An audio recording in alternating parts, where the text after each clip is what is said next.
Everyone, आप सभी का मेरे YouTube channel research home science में एक बार फिर से स्वागत है। आज हम लोग जो टॉपिक देखने वाले हैं वो होगा पाचन तंत्र का पार्ट 2। आप लोग को ज़रूरत थी तो मुझे भी लगा कि ये टॉपिक कंप्लीट कर देना चाहिए। तो आज भी 25 क्वेश्चन हैं पाचन तंत्र टॉपिक से। तो देखते हैं आज हम लोग 26 नंबर से इसे कंप्लीट करेंगे और कोशिश करेंगे 100 क्वेश्चन कंप्लीट कर लें। तो आज जो भी है आपके सामने फिर है 25 क्वेश्चन। तो चलिए देखते हैं। ये वन लाइनर क्वेश्चन ही होगा। क्वेश्चन का डायरेक्ट आंसर आपके सामने दिया हुआ है। पहला क्वेश्चन है, दांतों का क्षरण मुख्यतः किस कमी से होता है?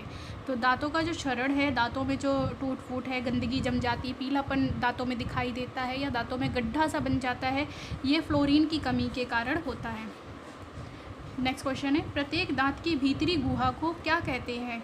तो प्रत्येक दांत की जो अंदर की जो गुहा होती है उसे हम लोग मज्जा गुहा कहते हैं या पल्प कैविटी कहते हैं। नेक्स्ट क्वेश्चन है, दांत की ऊपरी परत होती है। तो दांत की ऊपरी परत बनी होती है एनामल की, और आंतरिक परत किसकी बनी होती है ये आप लोग बता दीजिएगा वो कमेंट में। ये देखिएगा, आज ये बहुत ही नया क्वेश्चन है, इम्पॉर्टेंट भी है, ध्यान दीजिएगा। नोज़ टीथ किसे कहा जाता है? तो नोज़ टीथ या नोज़ टीथ के नाम से जाना जाता है कृंतक को, इंसाइजर को। कृंतक को हम लोग नोज़ टीथ के नाम से जानते हैं। नेक्स्ट क्वेश्चन है, आई टीथ किसे कहा जाता है? तो रदनक को आई टीथ नाम से जाना जाता है, कैनाइन के नाम से भी जाना जाता है। चीक टीथ किसे कहा जाता है या चीक टीथ के नाम से जाना जाता है? अग्रचवर्णक, प्रीमोलर, अग्रचवर्णक या इंग्लिश में हम कहें प्रीमोलर।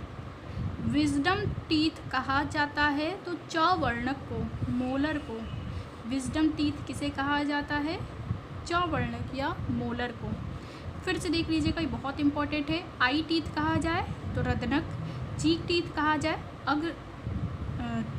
यहाँ से शुरू करते हैं। नोज टीथ कहा जाए तो कृंतक, आई टीथ कहा जाए रदनक, चीक टीथ कहा जाए अग्रचवर्णक, विजडम टीथ कहा जाए चवर्णक। आप इसका स्क्रीनशॉट ले लीजिएगा। ये 4 क्वेश्चन बहुत नए हैं और इम्पॉर्टेंट भी हैं। आप विजडम टीथ के बारे में जानते रहे होंगे, शायद ये आपके लिए नया हो। क्वेश्चन नंबर 33 देखिएगा, मानव जीवन में दांतों की कुल संख्या होती है। तो मानव जीवन में दांतों की कुल संख्या होगी 52। कैसे? 20 दांत होते हैं दूध के दांत। दूध के दांत टूटने के बाद जो टोटल दांत निकलते हैं फिर होते हैं 32। 20 और 32 मिलाएंगे तो मानव जीवन में दांतों की कुल संख्या हो जाएगी 52। अब ये क्वेश्चन भी ऑप्शन के ऊपर डिपेंड करता है। हो सकता है कि मानव में पाए जाते हैं दांतों की संख्या है तो 32 भी हो सकता है, मानव में दूध के दांतों की संख्या 20 हो सकता है।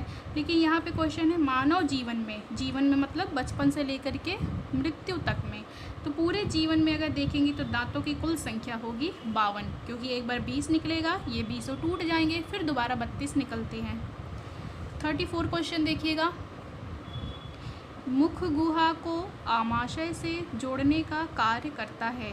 मुख गुहा को आमाशय से जोड़ने का कार्य ग्रास नली या ओएसोफेगस करता है।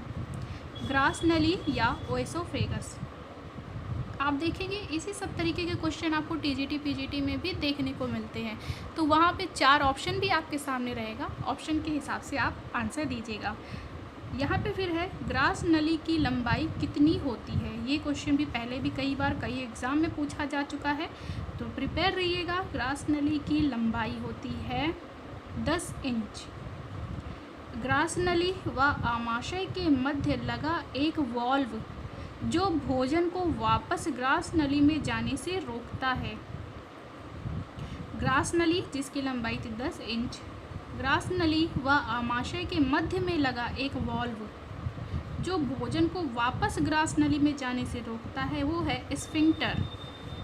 ये बहुत इंपॉर्टेंट ये शब्द है, याद रखिएगा, स्फिंक्टर। आमाशय के 3 भाग हैं। पहली बात, आमाशय के कितने भाग होते हैं? तो 3 भाग होते हैं। देखिएगा, आमाशय के 3 भाग में पहला है अग्रभाग जिसे हम लोग कार्डियक कहते हैं, मध्य भाग जिसे हम लोग फंडिक कहते हैं, पश्च भाग जिसे हम लोग पाइलोरिक कहते हैं। आमाशय में 3 भाग होते हैं। पहला है अग्रभाग जो ऊपर की ओर रहेगा, कार्डियक कहते हैं। मध्य भाग फंडिक कहलाता है। पश्चिम भाग पाइलोरिक कहलाता है। क्वेश्चन नंबर 38 देखिएगा अब।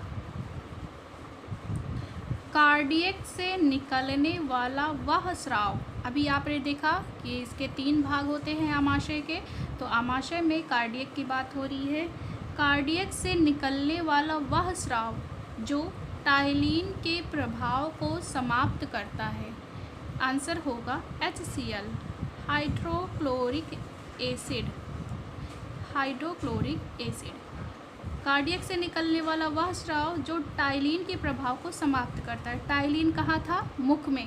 तो जो भोजन मुख में रहा उसमें टाइलिन भी रहा। टाइलिन जब पहुँचा या टाइलिन युक्त भोजन जब पहुँचा आमाशय में, आमाशय के कार्डियक से निकलने वाला स्राव ऐसा है जो टाइलिन के प्रभाव को समाप्त कर देता है, वो है HCl।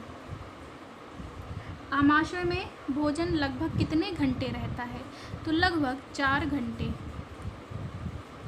फंडिक के बीच का वह भाग जिसमें कांटे नुमा संरचना पाई जाती है उसे कहते हैं फंडिक। यही मतलब आमाशय से ही है। आमाशय का जो मध्य भाग है जिसमें फंडिक जिसे हम कहते हैं, तो फंडिक में एक कांटे नुमा संरचना भी पाई जाती है, उसे हम लोग रूजी कहते हैं। क्या कहते हैं? रूजी। जब भूख लगती है, भोजन नहीं मिलता है हमें, तो उस समय यही कांटे नुमा संरचना खड़ा हो जाता है, पेट में उठ जाता है, जिसके कारण हमें पेट में चुभन, दर्द और कहते हैं ना पेट गुड़गुड़ हो रहा है, तो वही रीज़न है कि भूख लगने लगती है। तो ये फंडिक में होता है रूजी भाग। जठर ग्रंथियों की श्लेष्म कोशिका, श्लेष्म कोशिका को इंग्लिश में हम कहेंगे म्यूकस सेल। जठर ग्रंथियों की श्लेष्म कोशिका किसका स्राव करती है? तो जठर ग्रंथियों में 3 कोशिकाएं या सेल पाई जाती हैं। तीनों आपको एक लाइन से क्वेश्चन इसका दिखेगा। तो पहली कोशिका है श्लेष्म कोशिका, तो इससे श्लेष्म का स्राव होता है, म्यूकस का स्राव होगा। फिर देखिएगा, जठर ग्रंथियों से ही पेप्टिक या जाइमोजेन सेल, पेप्टिक या जाइमोजेन सेल किसका स्राव करता है? ये पेप्सिनोजन तथा प्रोरेनिन का स्राव करेगा। पेप्सिनोजन तथा प्रोरेनिन एंजाइम का स्राव करता है और जठर की ग्रंथियों में ये ही मुख्य कोशिका या मुख्य सेल होती है। जठर की 3 है सेल, म्यूकस, पेप्टिक और है ऑक्जेंटिक। अब यहाँ पर इन्हीं तीनों सेल में आप देखेंगे तो पेप्टिक या जाइमोजेन सेल सबसे ज़्यादा मुख्य कोशिका है और ये पेप्सिनोजन तथा प्रोरेनिन का एंजाइम का स्राव करती है। क्वेश्चन नंबर 43, भित्तीय कोशिका इंग्लिश में से हम लोग कहेंगे ऑक्जेंटिक या पैरेटल सेल किसका स्राव करती है? आंसर होगा HCl। नेक्स्ट क्वेश्चन है, दूध को दही में बदलने वाला पदार्थ क्या है? या दूध को दही में कौन बदलता है? रेनिन। दूध को दही में बदलने का कार्य होता है रेनिन के द्वारा। दूध का रंग किसके कारण सफ़ेद होता है? बहुत इम्पोर्टेंट, ये बात याद रखिएगा। दूध का रंग केसिन के कारण सफ़ेद होता है। मनुष्य की आंत के 2 भाग होते हैं। पहली बात तो ये याद रखिएगा, मनुष्य की आंत के कितने भाग होते हैं? तो 2 भाग होते हैं। एक है छोटी आंत, दूसरी है बड़ी आंत। यही 2 भाग होते हैं। छोटी आंत की लंबाई होती है 6 से 8 मीटर। छोटी आंत की लंबाई भी पूछा जाता है 6 से 8 मीटर, मिनिमम 6 मैक्सिमम 8। जनरली आपको अगर एक आंसर देखना है तो 6 मीटर भी आपको दिखाई देगा, ऐसे एवरेज याद रखिएगा 6 से 8 मीटर। और आहार नाल का यह ही सबसे लंबा भाग होता है। छोटी आंत आहार नाल का सबसे लंबा भाग होता है। क्वेश्चन नंबर 48,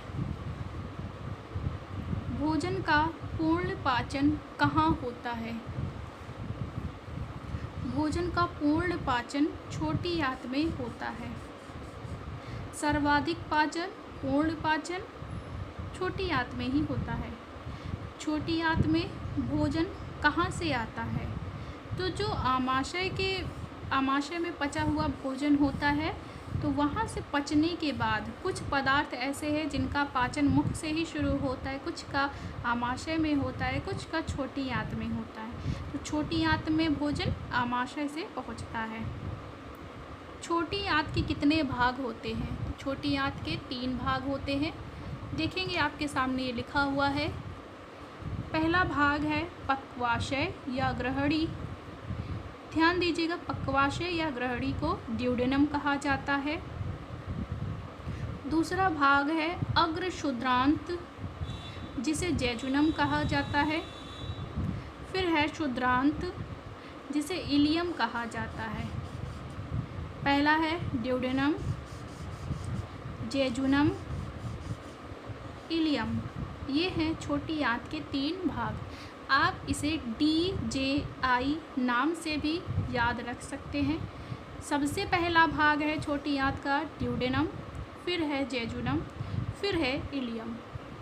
तो यहीं तक था आज का वीडियो। उम्मीद है आप लोगों को आज भी क्वेश्चन अच्छे लगे होंगे। अगर क्वेश्चन पसंद आए हों तो कमेंट में तारीफ़ करके ही जाइएगा, और वीडियो को अपने दोस्तों के साथ भी शेयर करिए, लाइक सब्सक्राइब करते रहिएगा। और इसके आगे का पार्ट भी कोशिश करेंगे आगे पाचन तंत्र से ही जितने और क्वेश्चन बन सकते हैं उसे कंप्लीट कराने का। उम्मीद है वीडियो अच्छा लगा होगा। अपना ख्याल रखिएगा। धन्यवाद।